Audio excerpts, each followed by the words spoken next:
Allah Subhanahu wa Ta'ala. Allah Subhanahu wa Ta'ala masih lagi memberikan kesempatan kepada kita untuk dapat sama-sama kita bersua terhadap ini dalam perkongsian ilmu, akidah, ilmu tauhid daripada kitab Imam Abu Hanifah iaitu Al-Fiqhul Akbar. Dan insyaAllah pada pagi ini kita masuk kepada topik perbincangan seterusnya, iaitu topik yang bertajuk perintah dan redha Allah. Bagi sesiapa yang ada buku boleh tengok pada muka surat 60. Kita baca dulu teksnya. Perintah dan redha Allah. Wat-ta'at كلها كانت واجبة بأمر الله تعالى وبمحبته وبرضائه وعلمه ومشيئته وقضائه وتقديره، والمعاصي كلها بعلمه وقضائه وتقديره ومشيئته لا بمحبته ولا برضائه ولا بأمره. Kesemua ketaatan adalah wajib dengan perintah Allah, dengan kasihnya, keredaannya, ilmunya, kehendaknya, qada dan qadarnya. Kesemua maksiat dengan ilmu, qada, qadarnya dan kehendaknya, tetapi bukan dengan kasih, redha dan perintahnya.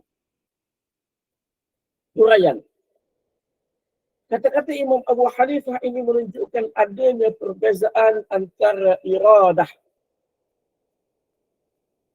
ilmu, redha dan perintah. In takfuru fa inna Allah ghaniyyun 'ankum wa la yarda li'ibadihi al-kufr wa in tashkuru yardahu lakum. Kalaulah kamu kufur ingkar akan nikmat-nikmatnya itu, maka ketahuilah bahawa sesungguhnya Allah tidak berhadapkan iman dan kesyukuran kamu. Dan jika ia tidak redakan hamba-hambanya berkeadaan kufur, dan jika kamu bersyukur, dia meredainya untuk kamu. Az-Zumar. Ayat yang adalah rahmat Allah kepada hambanya bahawa dia tidak meredai kekufuran berlaku pada mereka. Dan ini akan menyebabkan mereka memperoleh kecelakaan dan kesengsaraan dunia dan akhirat. Demikian juga Allah redha kepada mereka itu iman dan syukur, kerana itu merupakan sebab kepada mereka memperoleh ganjaran pahala dan nikmat syurga di akhirat. Jadi perbincangan seterusnya iaitu berkenaan dengan perintah Allah Subhanahu wa Ta'ala. Kasih sayang Allah, redha dan juga sesuatu yang tidak disukai oleh Allah Subhanahu wa Ta'ala. Jadi sebagaimana yang telah kita bincangkan sebelum ini berkenaan dengan qada, qadar, berkenaan dengan qada kauni dan juga qada syar'i. Berkenaan dengan iradah kauniyah dan juga iradah syar'iyah. Di situ kita telah bincangkan bahawasanya kehendak Allah Subhanahu wa Ta'ala dan ketentuan Allah Ta'ala ada yang bersifat kejadian. Allah Subhanahu wa Ta'ala tentukan dari segi kejadiannya begini, dan ada yang bersifat syariat. Jadi yang bersifat syariat itu yang baik, ketaatan diperintahkan oleh Allah Subhanahu wa Ta'ala supaya dilaksanakan. Yang merupakan maksiat, dosa, kederhakaan kepada Allah Subhanahu wa Ta'ala, itu dilarang oleh Allah Subhanahu wa Ta'ala. Maknanya dari segi syarak, dari segi syariat, kita kena taat di dalam setiap kewajipan dan juga meninggalkan, dilarang daripada segala maksiat, segala kekufuran. Walaupun itu semua berlaku dengan kehendak Allah Subhanahu wa Ta'ala dari segi kauni, dari segi kejadian. Yang tu sebagaimana banyak kita dah bincangkan sebelum ni, berkenaan dengan ia berkaitan dengan hikmah Allah Subhanahu wa taala menjadikan manusia ini kepelbagaian, berbeza dengan makhluk yang lain, malaikat, syaitan dan sebagainya, dan juga binatang-binatang. Jadi kerana itu berlaku perkara ini kepada manusia. Maknanya ketaatan, kemaksiatan berlaku dengan ilmu, dengan qada, dengan qadar dan kehendak Allah. Cuma bezanya ketaatan berlaku dengan kasih Allah, keredaan Allah, dengan perintah daripada Allah Subhanahu wa taala. Berbeza dengan keburukan maksiat. Maksiat walaupun ia berlaku dengan kehendak Allah, dengan qada qadar Allah, tetapi bukan dengan kasih, bukan dengan redha, bukan dengan perintah Allah Subhanahu wa taala. Allah taala tidak menyuruh kepada kita supaya melakukan kemaksiatan, melakukan keburukan. Yang itu kita bincangkan berkenaan dengan pembahagian iradah kauniyah dan iradah syar'iyah sebelum ini. Daripada petikan kata-kata Imam Abu Hanifah itu menunjukkan bahawasanya ada perbezaan antara iradah, ilmu, redha dan juga perintah. Ada perbezaan antara kehendak Allah Ta'ala, ilmu Allah Ta'ala dengan keredaan Allah Ta'ala dan juga perintah Allah Ta'ala. Semua yang berlaku di dalam alam ini, semua, inna kulla syai'in khalaqnahu biqadar. Yang tu ayat tu kita telah share dah sebelum ni. Sesungguhnya kami ciptakan segala sesuatu itu dengan ketentuan daripada Allah Subhanahu wa taala, dengan ketentuan daripada kami. Semuanya berlaku dengan ketentuan. Namun begitu ketentuan itu tidak sama dengan redha Allah Ta'ala, tidak sama dengan perintah Allah Subhanahu wa taala. Sebab itu di dalam ayat ini, mana Allah Subhanahu wa taala menjelaskan, jika kamu kufur kepada Allah, Allah Ta'ala tidak perlu kepada kekufuran kamu. Allah Ta'ala tidak perlu. Maknanya, kalau kamu kufur pun, Allah Ta'ala tak perlu untuk kamu bersyukur kepada Allah, untuk kamu beriman kepada Allah. Allah tidak berhajat. Allah tidak memerlukan kepada keimanan daripada kamu. Jika kamu kufur kepada Allah Subhanahu wa ta'ala.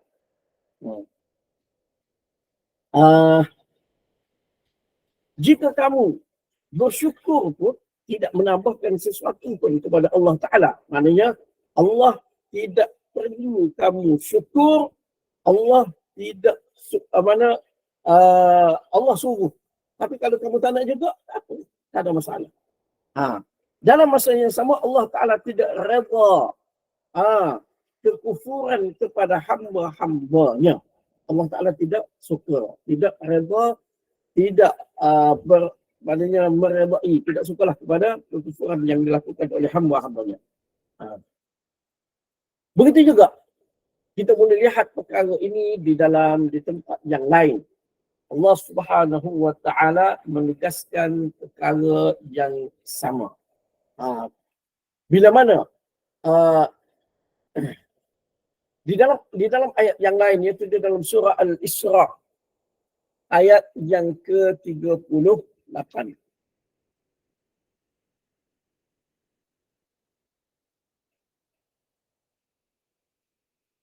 Allah Subhanahu wa taala berfirman, kullu dzalika kana sayyi'uhu 'inda rabbika makruha. Semua itu, iaitu setiap perintah itu, menyalahi perintah Allah Subhanahu wa taala adalah merupakan satu kejahatan yang dibenci di sisi Allah Subhanahu wa taala. Maknanya setiap perintah Allah Ta'ala, apa yang Allah Ta'ala perintahkan, tidak menepati perintah Allah Ta'ala, menyanggahi perintah Allah Ta'ala, itu merupakan satu kejahatan. Itu merupakan sesuatu yang dibenci oleh Allah Subhanahu wa Ta'ala. Mana Allah Ta'ala tidak suka, Allah Ta'ala tidak redha kepada perbuatan maksiat. Itu apa dia? Menyalahi perintah Allah Subhanahu wa taala. Yang tu tidak disukai oleh Allah Subhanahu wa taala. Mana ayat itu juga menjelaskan bahawasanya Allah tidak redha terhadap kemaksiatan yang dilakukan oleh seseorang hamba-Nya. Begitu juga Allah Subhanahu wa taala menolak dakwaan golongan musyrikin bahawasanya Allah taala suruh melakukan perbuatan yang keji. Di dalam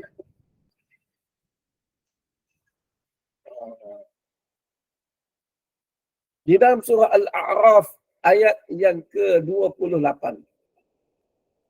Allah Subhanahu wa taala berfirman, "Wa idza fa'alu fahishatan qalu wajadna 'alayha aba'ana wallahu amarna biha."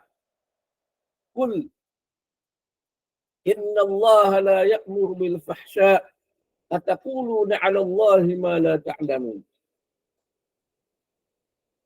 Dan orang-orang yang tidak beriman itu, orang kafir itu, apabila mereka melakukan perbuatan yang keji, mereka berkata, kami dapati datuk nenek kami mengerjakannya dan Allah perintahkan kami untuk mengerjakannya. Katakanlah wahai Muhammad, sesungguhnya Allah tidak sekali-kali menyuruh mengerjakan perbuatan yang keji. Patutkah kamu mengatakan terhadap Allah apa yang kamu tidak mengetahui? Jadi mana di dalam ayat ini juga Allah Subhanahu wa taala menegaskan bahawasanya Allah taala sama sekali tidak menyuruh manusia untuk melakukan kekejian. Walaupun perkara yang berlaku itu tidak lari daripada kehendak, tidak lari daripada ilmu Allah Subhanahu wa taala. Namun begitu ia perkara-perkara yang buruk, perkara-perkara yang keji, langsung tidak berkait dengan perintah dan keredaan Allah Subhanahu wa taala. Sebaliknya terdapat banyak di dalam Al-Quran ayat-ayat yang Allah Subhanahu wa taala suruh supaya melakukan kebaikan. Seperti yang selalu kita dengar di dalam khutbah, kita kata dia, Inna Allah ya'muru bil 'adli wal ihsan wa ita'i dzil qurba. Yang saya pun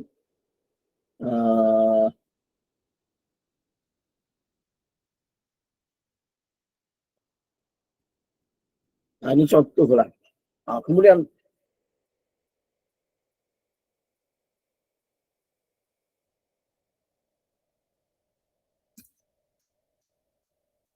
ini daripada surah sebelum surah An-Nahl.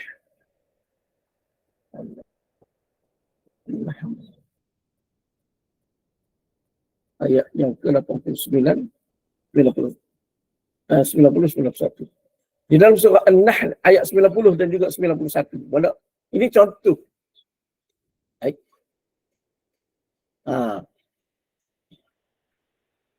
Allah.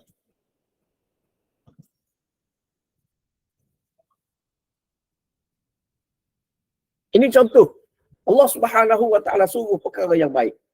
Inna Allah ya'muru bil 'adli wal ihsan wa ita'i dzil qurba wa yanha 'anil fahsya'i wal munkar wal baghi ya'idhukum la'allakum tadhakkarun wa awfu bi 'ahdillahi idza 'ahadtum wa la tanqudul aymana ba'da tawkidiha wa qad ja'altumullaha 'alaikum kafila. Allah Ta'ala suruh supaya melakukan keadilan, melakukan kebaikan, memberikan kepada kaum keluarga, Allah melarang daripada perkara-perkara yang keji dan juga perkara yang mungkar dan melampaui batas. Itu dia mengingatkan kamu supaya kamu bersyukur. Dan Allah Ta'ala suruh supaya menunaikan perjanjian dengan Allah bila mana kamu berjanji. Dan jangan sesekali membatalkan sumpah.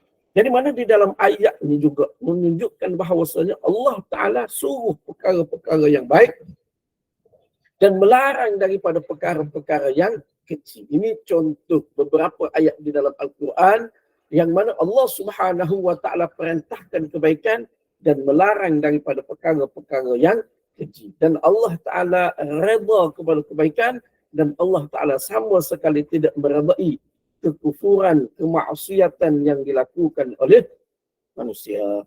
Baik. Kemudian seterusnya, kita masuk kepada topik seterusnya, iaitu berkenaan dengan sifat para Nabi. Sifat para Nabi. وَالْأَنْبِيَاءُ عَلَيْهِمُ الصَّلَاةُ وَالسَّلَامُ كُلُّهُمْ مُنَزَّهُونَ عَنِ الصَّغَائِرِ وَالْكَبَائِرِ وَالْكُفْرِ وَالْقَبَائِحِ وَقَدْ كَانَتْ مِنْهُمْ زَلَّاتٌ وَخَطَايَا. Kesemua para Nabi suci dari dosa-dosa kecil dan dosa-dosa besar, kekufuran dan kekejian.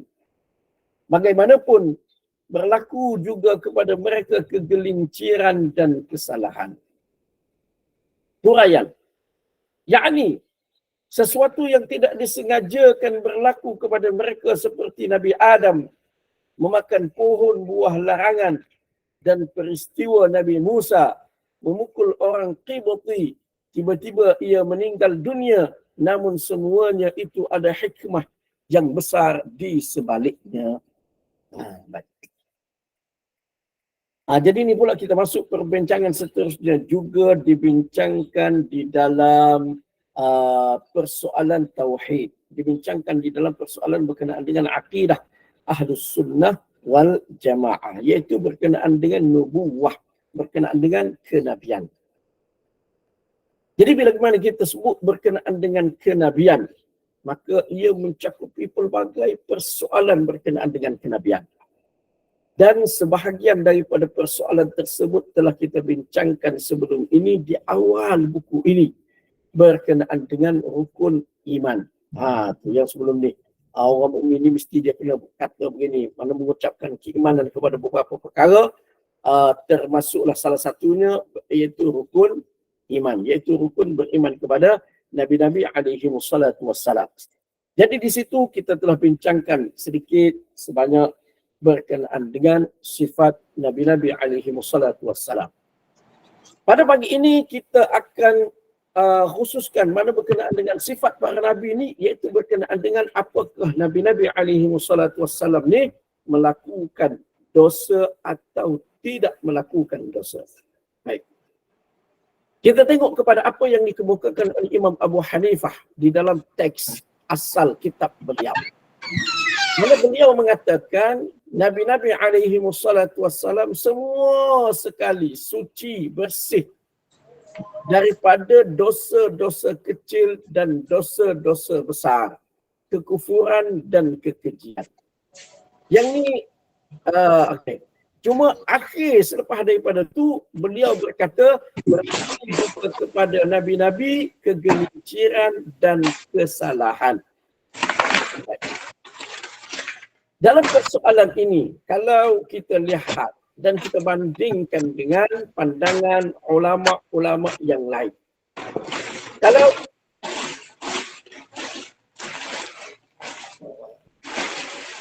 Puan terus letak tutup mic Puan. Tutup mic. Dia masuk ke telinga saya. Puan Zainab, sila tutup mikrofon.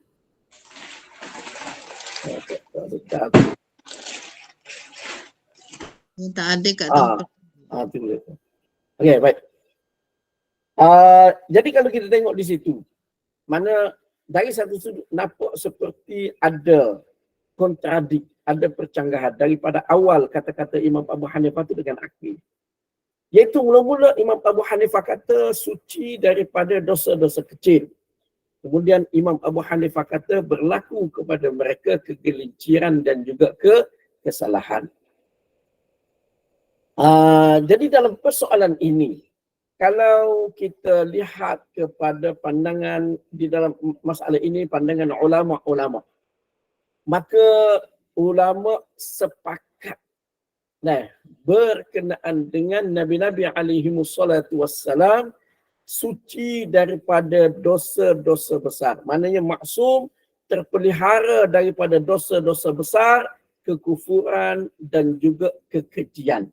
berlaku perkara-perkara yang menjatuhkan maruah Nabi-Nabi alaihi wassalam. Namun begitu, ulama berselisih pendapat berkenaan dengan dosa-dosa kecil. Yang kalau kita tengok kepada ibarat Abu Hanifah ni, ibarat Imam Abu Hanifah ni yang diibaratkan dengan kegelinciran dan kesalahan. Jadi Imam Abu Hanifah dari satu sudut seolah-olah menampakkan bahawasanya beliau pun kata berlaku juga silap, kegelinciran kepada imam-imam, yang mana bagi sebahagian ulama mengatakan yang dimaksudkan dengan kegelinciran dan kesalahan itu adalah merupakan dosa kecil. Namun begitu, dosa kecil, kesilapan yang berlaku kepada Nabi-Nabi alaihi wassalam terus disusuli dengan taubat kepada Allah Subhanahu wa taala dan penerimaan taubat daripada Allah Subhanahu wa taala. Jadi kesilapan, kegelinciran yang merupakan dosa kecil, jika tidak disusuli dengan taubat, jika dibiarkan, itu adalah satu kekejian. Tetapi sebaliknya, jika disusuli dengan taubat, disusuli dengan pengakuan kesalahan, lalu diterima taubat dan pengakuan tersebut oleh Allah Subhanahu wa taala, itu bukan merupakan satu kekejian, sebaliknya itu juga merupakan satu ketinggian. Sebab itu di dalam persoalan ini sebenarnya banyak pandangan daripada ulama berkenaan dengan maksud masalah ini.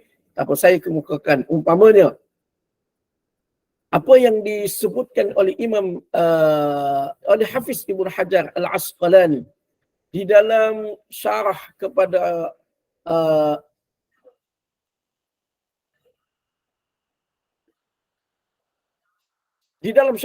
Sahih Bukhari, iaitu Fathul Bari. Hafiz Ibnu Hajar dia kata, yang ni saya tak sempat terjemah, tapi saya akan terjemahkanlah dengan maknanya tidak sempat tulis terjemahan. Imam Hafiz Ibnu Hajar kata, wal anbiya'u ma'sumuna minal kaba'iri bil ijma'i wa ikhtulifa fi jawazi wuqu'is saghair. Nabi-nabi alaihi wassalam maksum, terpelihara daripada dosa-dosa besar dengan ijma', dengan kesepakatan para ulama, dan diperselisihkan tentang keharusan berlakunya dosa-dosa kecil. Ini contoh. Manakala Hafiz Ibnu Hajar Al-Asqalani di dalam Fathul Bari.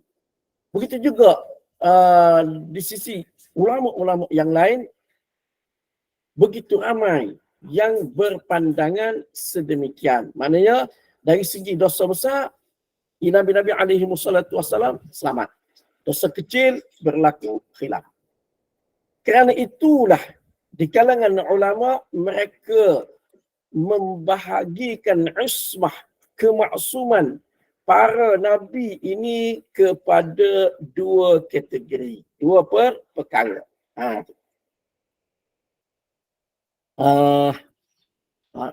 Daripada dosa-dosa besar itu yang tersepakat seperti yang saya sebutkan tadi. Daripada perkara-perkara yang keji, yang boleh menjatuhkan maruah, itu juga disepakati oleh ulama bahawasanya ia tidak berlaku kepada Nabi-Nabi alaihi wassalam. Cuma dari satu sudut, mana ulama membahagikan ismah, maksum Nabi-Nabi alaihi wassalam ni kepada dua kategori. Kategori yang pertama, al-ismatu fi tabligh din. Keterpeliharaan, maknanya dipelihara oleh Allah Subhanahu wa taala daripada kesilapan di dalam menyampaikan agama. Daripada dosa besar yang tu sepakat tak berlaku kepada Nabi-Nabi alaihi wassalam. Daripada kesilapan yang lain. Kesilapan seperti yang disebutkan oleh Imam Abu Hanifah ni. Mana Imam Abu Hanifah kata berlaku kegelinciran, kesalahan kepada Nabi-Nabi. Cuma kegelinciran dan kesalahan kepada Nabi-Nabi itu apakah berlaku dalam semua aspek Semua perkara. Termasuklah di dalam menyampaikan agama. Di dalam menyampaikan wahyu. Tidak. Tidak begitu. Mana berlaku kegelinciran. Baik. Sebab itu saya sebut pembahagian pada dua kategori ini. Yang pertama, penjagaan, maknanya selamat di dalam menyampaikan agama. Di dalam menyampaikan agama, tidak berlaku kegelinciran, kesalahan kepada Nabi-Nabi alaihi wassalatu wassalam. Mana tidak berlaku kepada Nabi, hari ini dia menyampaikan agama kepada pengikut dia, kepada kaum dia, kepada umat dia. Nah, sampaikan, lepas tu besok Allah silap apa sebut semalam. Ada, tak berlaku. Ataupun pagi tu sebut, petang tu bagi tahu Allah yang semalam tu silap tu. Silap, ada. Di dalam menyampaikan agama tidak berlaku kegelinciran, tidak berlaku kesilapan kepada Nabi-Nabi alaihi wassalatu wassalam. Yang berlaku kegelinciran, berlaku kesilapan kepada Nabi-Nabi, iaitu kategori yang kedua, iaitu kategori keterpeliharaan Nabi daripada kesilapan-kesilapan kemanusiaan. Yang tu ada berlaku, yang tu ada berlaku. Seperti yang disebutkan di dalam huraian ni, yang berlaku kepada Nabi Adam, yang berlaku kepada Nabi Musa dan juga kepada beberapa Nabi yang lain yang saya akan jelaskan selepas ini. Jadi sebab itu, hadir dalil-dalil. Jadi maknanya kategori yang pertama, keterpeliharaan di dalam menyampaikan agama. Mana yang tu Nabi-Nabi terpelihara. Nabi tidak akan menyembunyikan sesuatu yang Allah Subhanahu wa taala perintahkan supaya disampaikan oleh mereka. Menepati apa yang diperintahkan oleh Allah Subhanahu wa taala kepada Nabi sallallahu alaihi wasallam di dalam surah Al-Maidah ayat yang ke-67.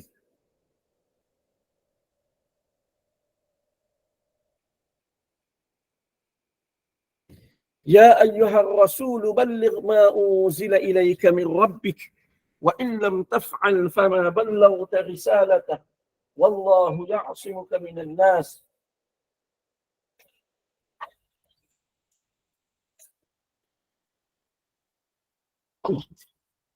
Inna Allah la yahdi al-qawmal kafirin. Wahai Rasulullah, sampaikan apa yang diturunkan kepadamu dari Tuhanmu. Dan jika engkau tidak melakukannya dengan menyampaikan semuanya, maka bermakna tiadalah engkau menyampaikan keputusannya dan Allah jualah akan memeliharamu dari kejahatan manusia. Sesungguhnya Allah tidak memberi hidayat petunjuk kepada kaum yang kafir. Jadi dalam soal menyampaikan risalah daripada Allah Subhanahu wa taala, Nabi-Nabi tidak melakukan kesilapan. Tidak menyembunyikan apa yang diperintahkan oleh Allah supaya disampaikan. Tidak melebihkan daripada apa yang datang daripada Allah Subhanahu wa taala. Mana Nabi-Nabi menepati oleh Allah Subhanahu wa taala. Sebagaimana di dalam ayat yang lain, Allah Subhanahu wa taala berfirman di dalam surah At-Takwir ayat yang ke-24. Walau taqawwala alaina ba'dal aqawil. Dan bukanlah Nabi Muhammad. Ayat ni sebut berkenaan dengan Nabi Muhammad sallallahu alaihi wasallam. Tetapi ia menepati semua nabi-nabi. Semua nabi tidak terkecuali. Dan bukanlah Nabi Muhammad seorang yang boleh dituduh, disangka buruk terhadap penyampaiannya mengenai perkara-perkara gaib. Maknanya bila kata perkara-perkara gaib, iaitu pengajaran tentang agama, sesuatu yang disampaikan oleh Allah Subhanahu wa taala tentang agama. Jadi yang tu Nabi tidak menyampaikan perkara-perkara yang tak betul. Mana tidak Nabi bagi tahu, Allah Ta'ala tak bagi tahu, dia bagi tahu. Allah Ta'ala suruh bagi tahu, dia tak bagi tahu. Ataupun dia tersilap di dalam bagi tahu, di dalam menyampaikan, itu tidak berlaku kepada Nabi-Nabi alaihi wassalam. Kerana itu Allah Subhanahu wa Ta'ala menjelaskan sebagaimana yang terdapat di dalam surah An-Najm ayat yang ketiga dan keempat, wa ma yantiqu 'anil hawa in huwa illa wahyun yuha. Tidaklah apa yang diperkatakan, maknanya tidaklah dia tidak memperkatakan yang berkait dengan agama menurut kemahuan dan pendapat dia sendiri. Segala yang diperkatakan olehnya. Ayat ni walaupun sebut berkenaan dengan Nabi SAW, tetapi ia menepati semua Nabi-Nabi alaihi wassalatu wassalam. Apa yang diperkatakannya itu, sama ada Al-Quran ataupun hadis ataupun pengajaran-pengajaran yang lain, tidak lain hanyalah wahyu yang diwahyukan kepadanya. Semuanya adalah merupakan wahyu yang diwahyukan oleh Allah Subhanahu wa taala kepada Nabi-Nabi alaihi wassalatu wassalam.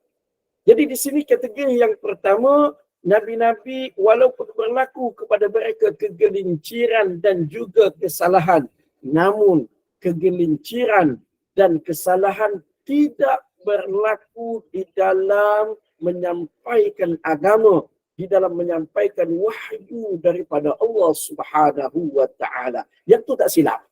Yang tu tidak silap. Hari ni bagi tahu bina agak tak apa sikit-sikit. Besok Allah silap semalam. Sebenarnya tak boleh langsung. Ada. Tidak berlaku kesilapan tersebut kepada Nabi-Nabi alaihi wassalatu wassalam. Perubahan di dalam hukum yang berlaku khususnya seperti kepada Nabi kita sallallahu alaihi wasallam. Perubahan hukum di peringkat awal kita kata ada hukum-hukum ditetapkan oleh Allah Subhanahu wa taala tidak sama dengan peringkat akhir. Peringkat awal makan sesuatu, contoh ni contoh. Makan sesuatu yang dimasak. Kan? Sesuatu yang dimasak, makan, lepas membatalkan wudu. Maknanya ambil wudu, sudah ambil wudu, pergi makan nasi goreng. Allah batal wudu. Batal wudu. Di peringkat awal memang begitu. Memakan sesuatu yang dimasak membatalkan wudu. Di peringkat akhir hukum tersebut dimansuhkan. Dimansuhkan, tidak lagi ketetapan itu tidak ada. Maknanya di peringkat akhir makan sesuatu yang dimasak tidak membatalkan wudu. Itu satu contoh. Begitu juga contoh-contoh yang lain banyak. Berlaku perbezaan hukum daripada antara peringkat awal Islam sehingga dan juga peringkat akhir. Itu tidak termasuk di dalam kesilapan. Itu tidak termasuk di dalam kegelinciran Nabi di dalam menyampaikan risalah, menyampaikan agama. Tidak. Tetapi itu termasuk di dalam kategori perkara-perkara yang dibatalkan hukum oleh Allah Subhanahu wa taala. Yang itu disebutkan dengan jelas di dalam Al-Quran tersebut, ma nansakh min ayatin aw nunsiha na'ti bi khairin minha. Tidaklah kami mana-mana ayat yang kami batalkan hukum atau kami lupakannya, kami berikan, datangkan yang lebih baik daripadanya. Itu kategori lain. Itu bukan kategori kesilapan yang berlaku kepada Nabi-Nabi alaihi wassalatu wassalam. Itu maknanya tidak termasuk dalam kesilapan. Itu termasuk dalam kategori nasikh mansukh. Dia Nabi-Nabi sampaikan dengan betul, tepat. Di peringkat awal Allah Ta'ala suruh lagu ni, Nabi sampaikan begitu. Di peringkat akhir berlaku perubahan pada hukum, maka Nabi SAW khususnya menyampaikan sebagaimana hukum yang terakhir yang disampaikan oleh Allah Subhanahu wa taala. Baik. Kategori yang kedua. Kategori yang kedua, keterpeliharaan Nabi-Nabi dalam daripada kegelinciran dan kesalahan yang berkait dengan sifat-sifat kemanusiaan. Sifat-sifat kemanusiaan. Yang ni berlaku kepada Nabi-Nabi alaihi wassalatu wassalam. Yang sebagaimana yang disebutkan di dalam buku kita ni, dalam huraian tu, iaitu seperti peristiwa Nabi Adam memakan buah pokok larangan tu. Nabi Musa menumbuk orang Qibti tu sampai mati. Tumbuk dengan tidak sengaja lah, maksudnya bukan dia nak membunuh. Jadi yang ni dikategorikan oleh sebahagian ulama sebagai dosa kecil, kemudian diampunkan oleh Allah Subhanahu wa taala. Namun begitu di dalam buku yang Imam Abu Hanifah ni nampaknya mana beliau mengkategorikan ia dalam kategori kegelinciran dan juga kesalahan. Tak apalah. Itu ada khilaf, berlaku perselisihan pendapat di kalangan ulama di dalam mendefinisikan kegelinciran dan juga kesalahan ini. Jadi apa yang disebutkan berkenaan dengan kesilapan, kesalahan yang tidak disediakan yang berlaku kepada Nabi Adam alaihissalam. Ini disebutkan di dalam surah Taha ayat 121, 122 dan disebut siapa?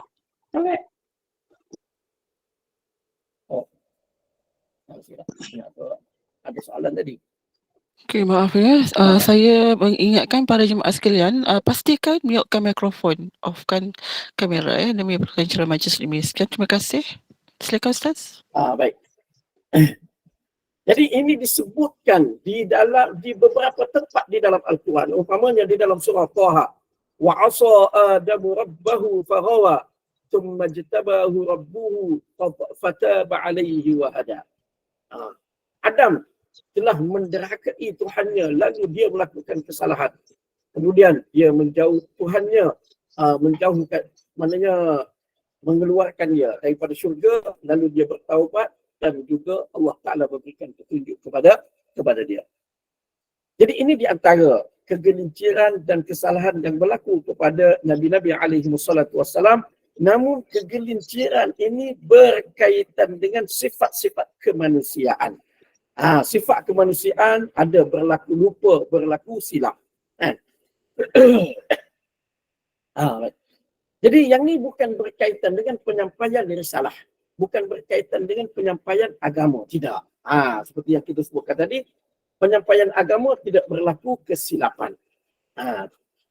Cuma di dalam ayat ini Allah Subhanahu wa taala gunakan kalimah derhaka. Di sini derhaka dengan maksud maknanya melakukan kesilapan, tidak menepati sebagaimana yang dikehendaki oleh Allah Subhanahu wa taala. Mana Allah Taala berkehendak supaya dia menjauhkan diri dia daripada pokok itu, tapi dia mendekati dengan bujukan daripada syaitan.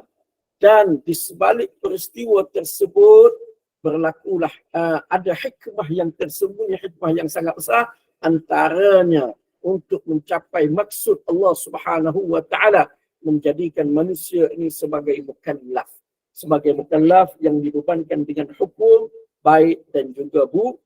Kalau terus berada di dalam syurga, mereka tidak dikategorikan, manusia tidak dikategorikan lagi sebagai mukallaf. Kemudian begitu juga cerita berkenaan dengan Nabi Musa alaihissalam. Ini terdapat di dalam surah Al-Qasas. Yang ni pun saya tak sempat nak copy paste terjemahan dia. Di dalam surah Al-Qasas boleh tengok sendiri terjemahan dia, ayat yang ke-15 dan juga ke-16. ودخل المدينة على حين غفلة من أهلها فوجد فيها رجلين يقتتلان هذا من شيعته وهذا من عدوه فاستغاثه الذي من شيعته على الذي من عدوه فوكزه موسى فقضى عليه قال هذا من عمل الشيطان إنه عدو مضل مبين قال رب إني ظلمت نفسي فاغفرني فغفر له إنه هو الغفور الرحيم. Nabi Musa masuk ke bandar. Ketika mana saat orang sedang lalai, maknanya penduduk penghuni bandar sedang rehat pada ketika itu. Lalu dia mendapati dua orang sedang bergaduh. Ini daripada puaknya, iaitu puak Bani Israel, dan ini daripada musuhnya, iaitu puak Qibti, maknanya kaum Fir'aun.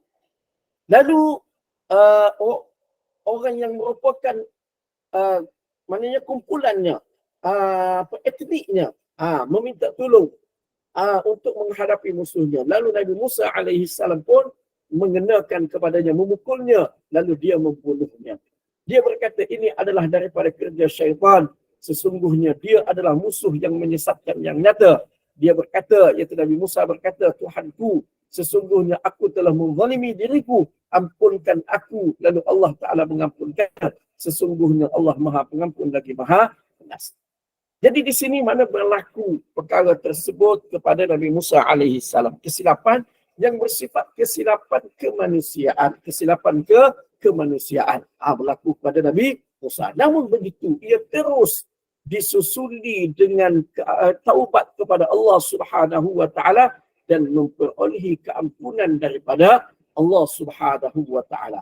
Jadi hal ini kesilapan-kesilapan yang asalnya perkara tersebut kalau disengajakan merupakan dosa besar. Tetapi kerana dia berlaku dengan kesilapan, maka ia dimaafkan oleh Allah Subhanahu wa Ta'ala dan ia tidak menjejaskan kedudukan nabi-nabi tersebut, nabi-nabi alaihi wassalatu wassalam. Begitu juga berlaku juga kepada nabi-nabi yang lain, kesilapan-kesilapan tersebut namun disusuli dengan keampunan daripada Allah Subhanahu wa Ta'ala. Baik. Dari satu sudut yang lain, cuma yang tu saya pernah kongsikan sebelum ini di dalam perbincangan berkenaan dengan saya pun tidak bawa balik hadis itu, perbincangan berkenaan dengan rukun iman dahulu, keimanan kepada Rasul alaihi wassalatu wassalam. Iaitu satu lagi tadi kesilapan yang asalnya berkait dengan dosa. Tu. Maknanya buat sesuatu yang dilarang itu berkait dengan dosa, tetapi kerana dia adalah kesilapan yang berlaku kepada Nabi, bukan disengajakan, maka dia tidak dikategorikan sebagai dosa besar. Tidak dikategorikan sebagai dosa besar, dikategorikan sebagai kesilapan yang mana sebahagian ulama mengatakan dosa kecil namun disusuli dengan taubat dan keampunan daripada Allah Subhanahu wa Ta'ala. Satu sudut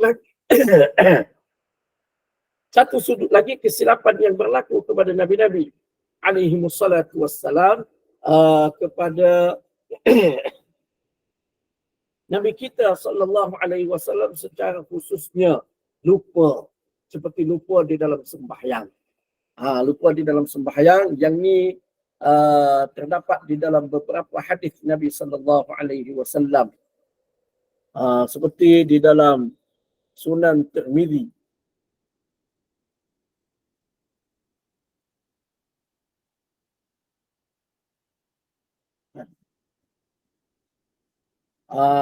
Dan juga di dalam kitab-kitab hadis yang lain. Di dalam Sahih Al-Bukhari, Sahih Muslim, iaitu Nabi sallallahu alaihi wasallam terlupa di dalam sembahyang. Yang ini berlaku juga kepada nabi-nabi alaihi wassalatu wassalam. Ini dalam Sahih Bukhari, dalam Sahih Muslim pun ada, di dalam Sunan Tirmizi dan kitab-kitab yang lain, iaitu peristiwa Nabi sallallahu alaihi wasallam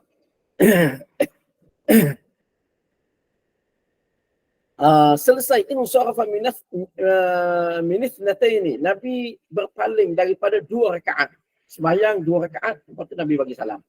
Faqala lahu Dzul Yadain, kata kepada dia, mana seorang sahabat yang dipanggil Dzul Yadain, 2 orang yang mempunyai 2 tangan. Tangan dia tu panjang sikit. Aqsiratus salah am nasita, adakah sembahyang telah dipendekkan ataupun engkau lupa wahai Rasulullah? Nabi SAW bertanya sahabat yang lain, as-sadaqu Dzul Yadain, apakah betul Dzul Yadain? Orang ramai pun kata, na'am, ya. Faqama Rasulullah SAW fasalla ithnataini ukhrayaini thumma sallama thumma kabbara fasajada mithla sujudihi aw atwal. Lalu Nabi SAW pun bangun sembahyang 2 rakaat yang lain. Kemudian Nabi bagi salam. Kemudian Nabi bertakbir. Kemudian Nabi sujud seperti sujudnya atau lebih panjang lagi. Mana sujud sahwi. Ada khilaf berkenaan dengan sujud sahwi, apakah sebelum salam ataupun selepas salam. Yang tak apalah, itu cerita lain. Di dalam mazhab Syafi'i, sujud sahwi adalah sebelum salam. Cuma nak ceritanya daripada hadis ini menunjukkan berlaku kepada Nabi SAW lupa.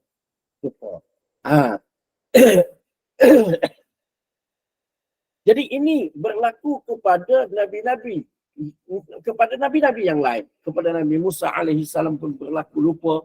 ketika mana dia berjalan dengan Yusha' bin Nun untuk mencari Khadir alaihi salam. Nah, dia terlupa tempat pertemuan dua sungai. Di situ dia terlupa. Begitu juga Nabi Adam pun, walaqad ahidna ila Adam min qablu fanasiya, kami telah berjanji dengan Nabi Adam sebelum itu, lalu dia lupa, mana berlaku lupa kepada Nabi-Nabi alaihi wassalatu wassalam.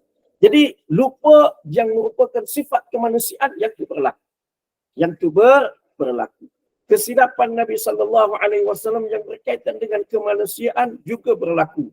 Di dalam hadis yang dulu saya telah sebutkan. Saya pun tidak terfikir tadi nak bawa balik. Jadi kalau nak cari pun panjang pula. Secara ringkas dia seperti hadis yang diriwayatkan oleh Imam Muslim daripada Anas radhiyallahu anhu. Mungkin saya boleh carikan teks dia dengan saya akan terjemahkan.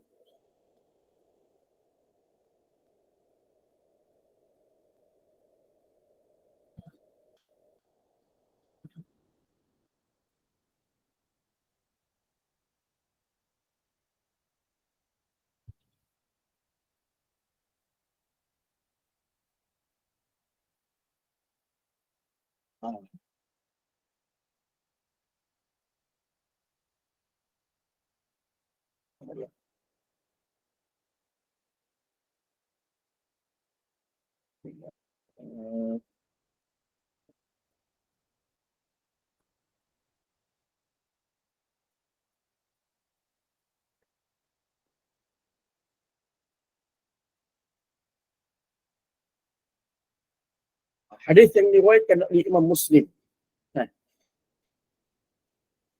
daripada Rafi' bin Khadij. Ketika mana? Qadiba Rasulullah sallallahu alaihi wasallam al-Madinah. Faqala lahu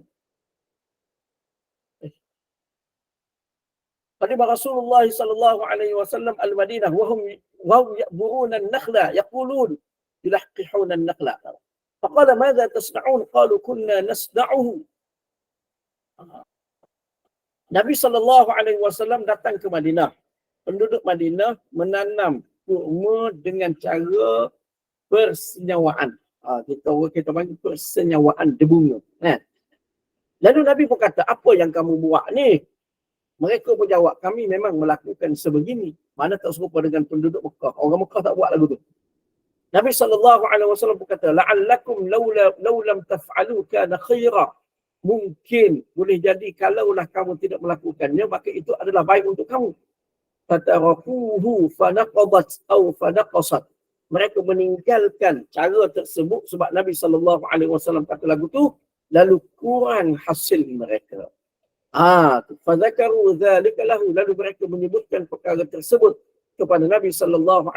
Lalu baginda bersabda, innama ana basyarun idza amartukum bi syai'in min dinikum faqudu bihi wa idza amartukum bi syai'in min ra'yin fa innama ana basyarun. Nabi pun jawab, sesungguhnya aku adalah manusia. Bila mana aku menyuruh kamu tentang sesuatu tentang agama kamu, maka berpeganglah dengannya. Dan bila mana aku menyuruh sesuatu daripada pendapat aku, maka sesungguhnya aku adalah manusia. Jadi di dalam hadis ini mana Nabi SAW membezakan, antara apa yang sampai daripada dia yang merupakan sifat kemanusiaan, dengan apa yang disampaikan oleh Allah Subhanahu wa taala, yang disampaikan oleh baginda daripada Allah Taala yang bersifat wahyu, yang merupakan ajaran agama. Yang merupakan wahyu ajaran agama, Nabi kata, bila mana aku suruh kamu dengan mana-mana urusan agama kamu, perintah agama kamu, maka pegang betul-betul. Jangan tolak. Sebab itu kita bincangkan di awal tadi, Nabi SAW dan Nabi-Nabi SAW terpelihara daripada kesilapan di dalam menyampaikan agama. Menyampaikan agama, Nabi-Nabi tidak melakukan kesilapan. Hadis ini sahih.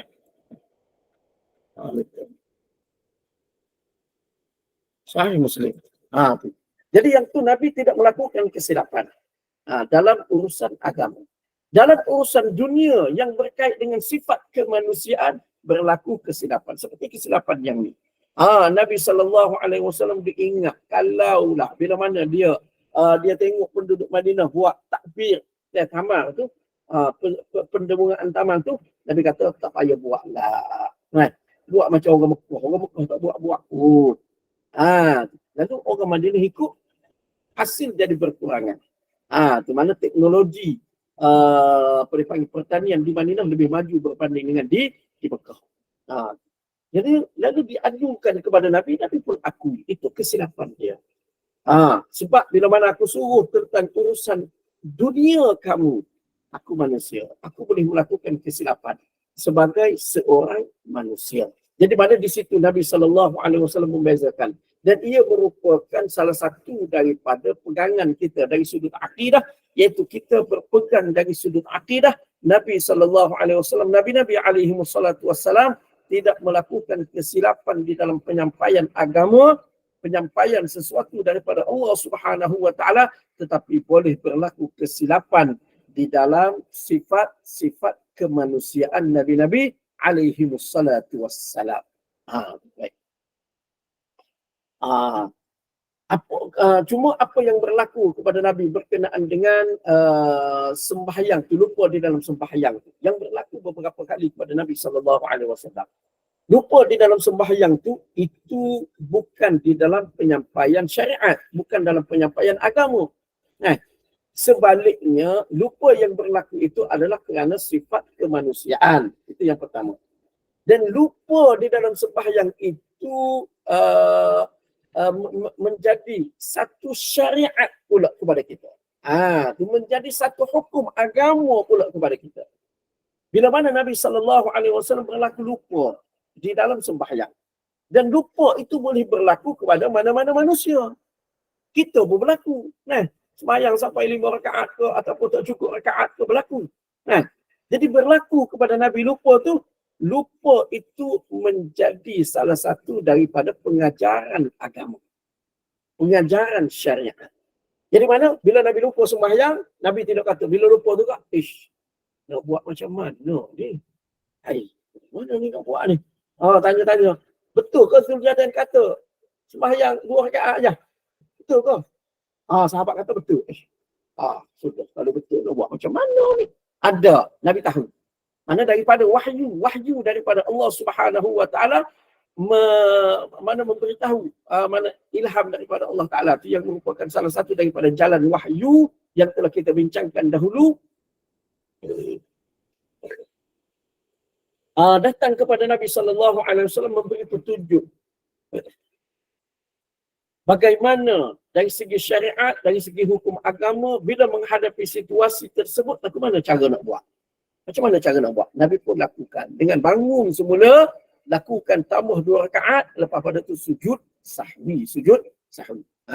Jadi mana? Lupa di dalam sembahyang itu sifat kemanusiaan. Kemudian Nabi SAW sampaikan pengajaran agama disebabkan lupa itu, dan pengajaran agama yang disampaikan kerana lupa yang merupakan sifat manusia itu, pengajaran agama itu tak silap. Tak silap. Maknanya Nabi bangun balik, buat 2 rakaat, sujud sahwi. Itu tak silap. Itu tidak silap. Baik. Jadi mana perlu ada perbezaan di antara 2 bentuk kesilapan yang berlaku kepada Nabi-Nabi alaihimussalatu-wassalam. Satu, kesilapan dalam penyampaian agama, yang itu tidak berlaku. Kesilapan yang merupakan sifat kemanusiaan, itu berlaku kepada Nabi-Nabi alaihimussalatu-wassalam. Baik.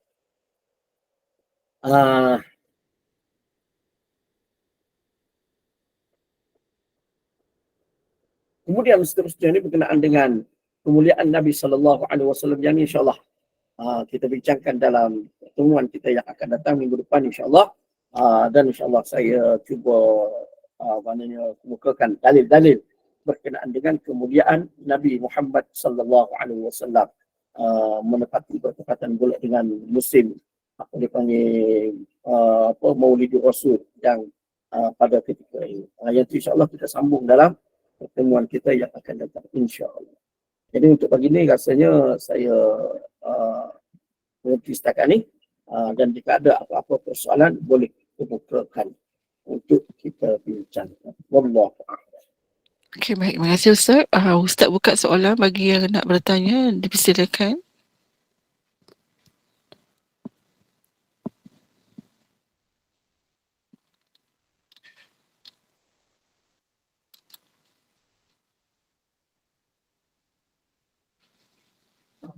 Ada 3 minit lagi. Tak ada apa-apa soalan. Nampak jelas ke apa yang saya sampaikan pada pagi ini? Ada timbul kekeliruan, ada yang tak jelas, apa boleh tanya?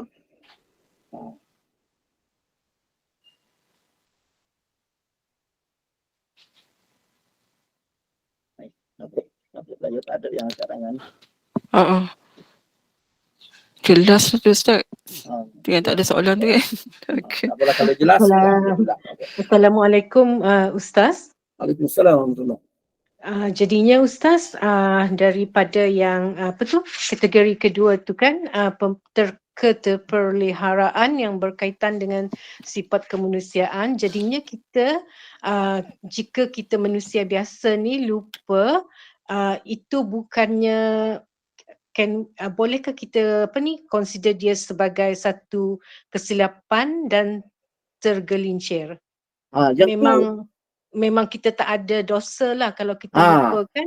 Yang tu memang. Inna Allah tajawaza an ummati. Allah Ta'ala memaafkan daripada umatku. Nah, lupa dan lupa ada satu bisikan-bisikan yang di luar daripada batas kemampuan. Satu lagi, Allah lupa pula alif. Inna Allah tajawaza an ummati.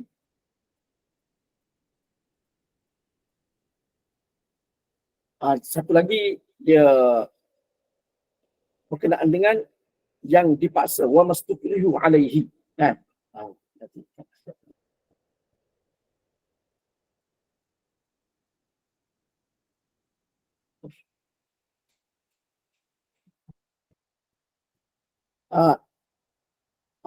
Inna Allah tajawaza an ummati al-khata'a wal nisyan wa mastukrihu alaihi. Sesungguhnya Allah Ta'ala memaafkan daripada umatku silap, lupa dan yang dipaksa. Yang dipaksa. Al-khata'a wal nisyan wa mastukrihu alaihi. Silap, lupa dan juga yang dipaksa. Yang itu dimaafkan oleh Allah Subhanahu wa Ta'ala kepada kita. Yang itu jelas di dalam hadis Nabi SAW. Yang tidak ada masalah. Okey. Rasanya setakat itu saja saya. Terima kasih kepada yang bertanya dan terima kasih Al-Fadhil Ustaz Jazakallah Al-Fadhil Ustaz Ahmad Nasim atas kesediaan mengupas persoalan dan perkongsian ilmu ini yang cukup jelas ya mengenai perintah dan redha Allah dan juga sifat para nabi. Sebagai orang Islam, kita adalah ada matlamatnya, iaitu matlamat utama kita semua adalah mencari redha dan usaha itu perlu dilakukan tanpa mengenal lelah kerana kehidupan di dunia ini adalah sementara dan adalah mencari keredaan daripada Tuhan pencipta alam ini adalah sangat berbaloi demi kehidupan abadi di akhirat. Manakala sifat para nabi pula sentiasa menyampaikan kebenaran tanpa melibatkan emosi dan nafsu. Segala pertimbangan nabi mestilah bertepatan dengan kehendak Allah SWT dan wahyunya yang disampaikan. Semoga kita semua sentiasa dibimbing ke arah memahami akidah Islam ini yang sahih dan insya-Allah kita ada sambungan lagi seterusnya. Dan Ustaz, kita akhiri dulu majlis ini dengan tasbih kafarah dan surah Al-Asr. Silakan Ustaz. Jadi semoga perkongsian pada pagi ini mendatangkan manfaat kepada kita semua dan saya sudahi perkongsian kita pada pagi ini dengan tasbih kafarah dan surah Al-Asr. Subhanakallahumma wa bihamdika asyhadu an la ilaha illa anta astaghfiruka wa atubu ilaik. Bismillahirrahmanirrahim. Wal 'asr innal insana lafi khusr illa alladhina amanu wa 'amilus solihat wa tawassaw bil haqqi wa tawassaw bis sabr. Wassalamu alaikum warahmatullahi wabarakatuh. Waalaikumsalam warahmatullahi